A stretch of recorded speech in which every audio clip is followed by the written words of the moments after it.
Unboxing on the Morpheus, whatever this is. Power bank, looks good. Could do with a freshie. As you can see, got MagSafe on it, USB-C and a normal USB. Says on here 50% charge in 30 minutes, so do alright. Like, so let's do an unboxing on this. Let's see how this. Just bought this in a vending machine in Toronto Airport, so we'll have a look now. Oh, we're opening it. Well, we're not going to keep the box because Cody Green don't keep no boxes. Except his Gucci shoes. Oh my god, I get that. Yeah. This better be good because I have spent a lot of money on it. God, I didn't realise how long it's been. So how long the Never Group has been out of service, buddy. So May, they just mentioned on here. May 12th was the last time.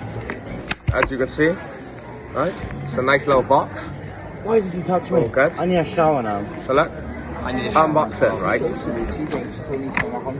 Right. It's a little one called the Morpheus logo on. It's a 10,000 milliamp one. That's really good. So what else is in the box? Oh, we got a charger. Got a charger in the box. It's a USB-C charger. So yeah, got fast charging and normal 18 watts. So I need to see that. unboxing.